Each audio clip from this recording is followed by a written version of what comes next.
Hey, it's the Flip Coach, and I'm back at our beautiful fix and flip project here in Palm Beach Gardens. And this is the 13505 Whispering Lakes Lane. And we've got a lot of changes since the last episode. One of the major changes that you'll notice, we actually have a roof now. That is our three-dimensional tab roof. It's a shingle roof, and it's a blue heron color is what they call that type of shingle. It gives it a little bit of a blue hue. So it gives it just a little bit of a pop than just having a boring like charcoal or black color. Also, we've started the seal coat on the driveway, and you can see we haven't been able to finish yet. We have a little bit of weather. I swear every time I'm at this house, it's raining, it's windy. It has definitely caused some delays in our project, but we're going to get that done. And you can already see from what they've already accomplished that it really matches with the accent color, the charcoal color that we have on the house. So we're going to have that really nice curb appeal. So when the buyers start to come here next week, when we put it on the market, they're going to really see that nice, finished look when they come up to the house of everything brand new. We're finishing up the landscaping. We have a little bit of landscaping to do, but we've got a lot of other changes on the inside since now this project is pretty much 99% completed. So let's go check it out. So when we talk about curb appeal, we also talk about and think about the entry to the house. That's the first impression that your buyers are going to get. Now, if you remember from the old episodes, this was like this horrible Chattahoochee. It's those little stones that they use. I'm sure it was cool back in the 70s. But by putting this tile out here now, not only does it really pop and aesthetically match with the house and the colors and everything, but it actually makes it look bigger too. Now, this, of course, is just some mild landscaping that we've done all around the outside of the house as well.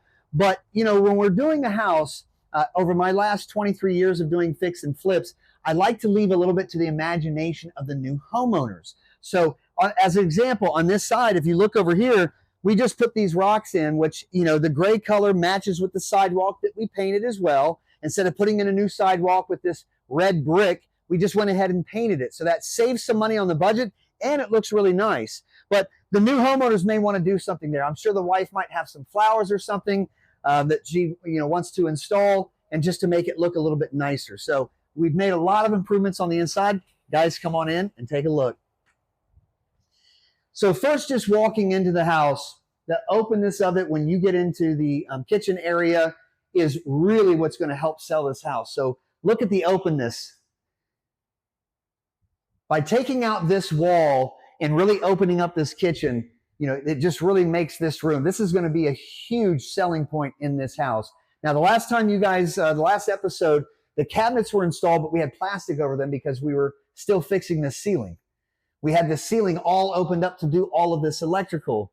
And the cool thing is that we also have, we kept this skylight, and look how much light comes into this. If you guys want to look up in there and see, they still have to remove the plastic because it's a brand new skylight, but just came out really nicely. These quartz countertops and the backsplash really came out nice. All of the new appliances that are installed, our cooktop with our new stove, the refrigerator and everything else. So this is a really nice kitchen with plenty of cabinet space. These are 42-inch shaker cabinets. And what I really like is I like the little pulls on the drawers. Like, those are really cool. Just kind of a cool, clean design is what it is. Kind of gives it more of that sort of modern feel. All of these lights, all of these can lights, these LED lights, they have 4 settings on them. You can go from warm light to really bright light. So depending upon your mood, depending upon how you want the lights to look in your house. And the cool thing is too, with that skylight, if it wasn't raining outside right now, if it was sunny, we'd be able to see a lot of light coming in. We actually, when we got here earlier today, it was really sunny outside. So we turned all the lights in the kitchen off and just had the natural light coming in. It was gorgeous. So come on back here.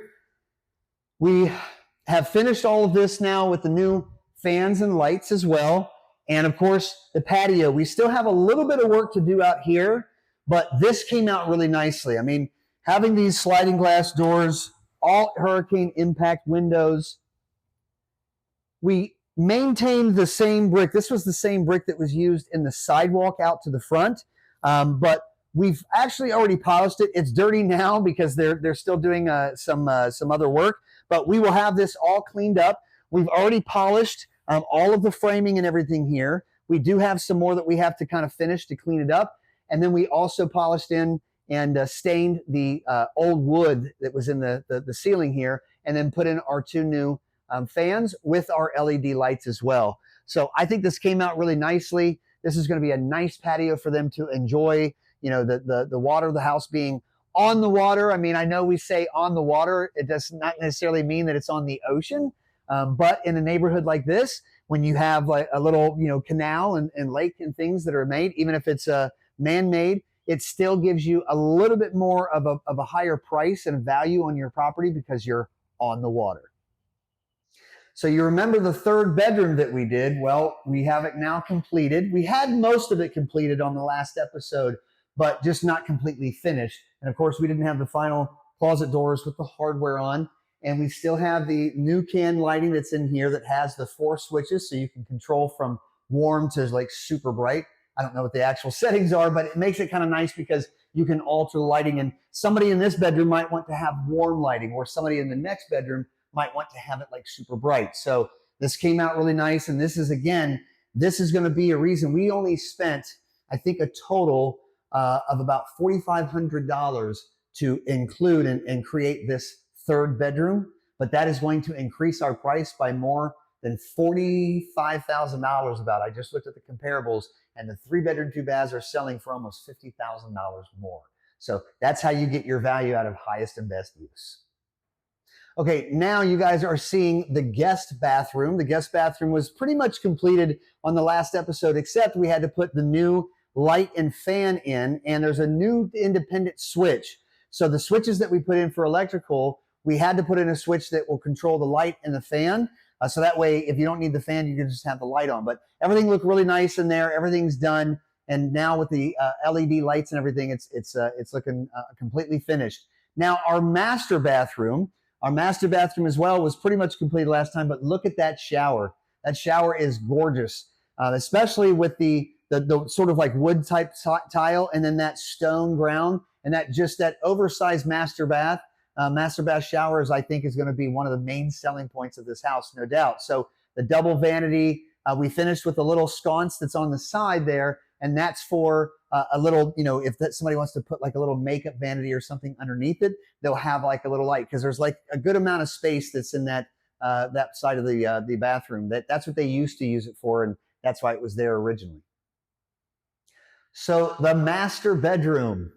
Look at the size of this thing. This is a really nice size master bedroom. Remember, we had all of these closets here already that were originally built. Obviously, we put on new closet doors and new hardware, but in order to get that big master bathroom shower, we had to take out the closet on that side of the wall. So that way we had still plenty of closet space, but now we still have the master shower that's oversized as well. So we got the best of both worlds. Of course, our new ceiling fan and light, and the same thing with the lights here. You can actually kind of tell, we actually have that light set on a warm setting and this light set on one of the brighter settings. So you can kind of see a little bit of the contrast, a little bit of the difference between the two. And obviously when we show the house to people, we'll let them know that feature. It's a small feature, it's not that big a deal, but it is kind of cool. And you can still see the stickers on the windows, but when we have the final cleaning done next week and the pictures taken of the house, we'll have all of those removed as well. So again, just a really nice size master bedroom. And then also one thing, last touch that we're going to do in both bathrooms, we just hadn't had them installed yet, but these are these LED mirrors that have that light that goes around the vanity mirror. Here's a big square one for the master bath, and then here's a small one, and that's going to be for the guest bath. And so again, these mirrors light up themselves. We have electrical that we've already that we connect them to, and they're anti-fog as well. So just a really cool feature. And a lot of houses, we're starting to use these in almost all of our houses because that's what I see, you know, everybody else kind of using. So don't reinvent the wheel. If it's working for the other guy that already sold the house and got top dollar, then I'm going to do the exact same thing. All right, well, that's the end of this episode. We're going to get this property up on the market. I believe that we are listing it for $799,000. So after we put it up on the market, we're going to get it in contract, of course. We're going to get the property sold quickly because it's a gorgeous property. But I'm going to bring you guys back for one final episode, and I'm going to give you the final numbers of everything, what we sold the house for, what the true costs and everything was that we put into the house, how much it really costs to do all of these things. So that way you guys can really understand the true numbers and not those HGTV numbers. So I hope you guys enjoyed this episode. I hope you guys have enjoyed this series. We got one more to go. And remember, I'm always putting out other episodes. After this one, I'll be putting out episodes of another fix and flip project. And so you guys will have a lot of things that you can learn from these videos. That's the whole purpose of it. So I'm the Flip Coach, and between now and the next episode, happy investing.